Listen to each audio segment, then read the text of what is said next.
Wearing a smile as he tries to manage the situation, President Cyril Ramaphosa will have to navigate the challenges of forming a government with other parties and a slight hint regarding his view of how the government must be constituted.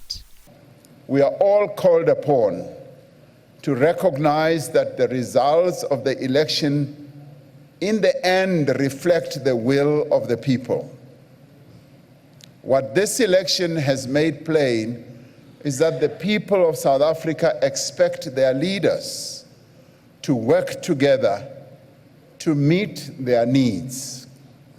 They expect the parties for which they have voted to find common ground, to overcome their differences, to act and work together for the good of everyone. Germany has been on this road for a long time. Coalition government basically is a mixed government, uniting parties from different backgrounds into one joint government. And then they would come together in the government and try to pursue joint objectives in this government, although they may be from different political angles. So that's the gist of it. It just comes naturally with proportional representation in parliament. So in Germany we have been doing it for like 30, 40 years now. We have gained quite some experience. And it's difficult actually to compare one country with the other because conditions are always very different. We draw a couple of lessons from our experience, what works and what doesn't work with coalitions. So I think the most important thing at the beginning is to build trusts. A similar view from the Norwegians. Of course, in Norway we had coalition government since the 1960s. Normally coalition governments are with one bigger party and some smaller parties, but in other places in Europe you also had coalitions with the two biggest parties, for example, like in Germany. So there are many models that have been tested, and then it's also sometimes coalitions have majority support in parliament, sometimes they have minority support in parliament, so that's also a distinction. Many models of coalition governments and many models of how you make it. Sometimes you go into an election with already a common manifesto for what you're going to do, but it's also quite common to negotiate after election results because then you also know the strength of the different parties after the election. The stability of the country will be taken into consideration as coalition talks begin. In my view, there is no reason to panic because we are in a constitutional democracy where the rule of law reigns supreme, and I've got a lot of faith and confidence in South Africa's institutions that they're going to carry us through any transition that is required, and I'm also confident that the spirit of unity, cooperation and reconciliation that has become part and parcel of the South African body politic is going to prevail and guide our leaders in the political space to be able to do things that are in the national interest, put the national interest above party political interest. We need a stable economy, we need a growing economy, we need to create jobs, we need to end poverty, we need to position South Africa as an attractive destination for local and foreign investors. We've got a great country. We're seeing load shedding now decreasing. We're seeing improvements from Transnet, and I think all those factors combined, they really augur well for a reset of our economic narrative globally so that we can be an economic superpower and can play our own role in geoeconomics. Political parties have strong positions. Yes, the confidence and supply model involves one of the big parties being the executive and the other having all the oversight positions. So having the Speaker of Parliament, the chairs of portfolio committees and positions, let's say, like the Public Protector, etc., like that, so that we ensure that we have the oversight over government and can hold them to account.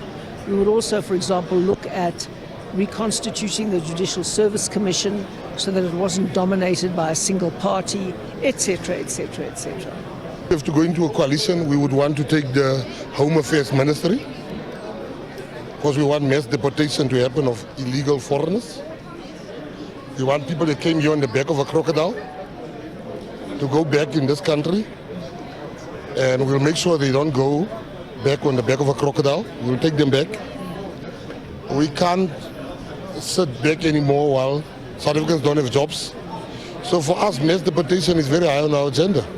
We as the EFF will be engaging with different political parties on how we elect leadership of parliament and constitute a government that will lead South Africa for the next 5 years. We will engage with all political parties with an appreciation that a government should be constituted within the next 14 days, meaning that some of the issues might be resolved after the base agreements have been reached. The third largest party is contesting the results. Nobody must force us to say now this is what are as a results. Well, the results are not correct. I think the institutions must satisfy us that they did look into the issues. The ANC says it will never entertain a call for President Ramaphosa to step down. Ramaphosa is the president of the ANC, and if you come to us with those demands, forget. If you come to us with a demand that Ramaphosa must step down as a president, that is not going to happen. We've got no such mandate. We are not going to engage with political parties on the basis that we don't want to talk to so and so and so. We're not going to do that. South Africa will have to navigate this challenging terrain. South Africa must equalize the playing field.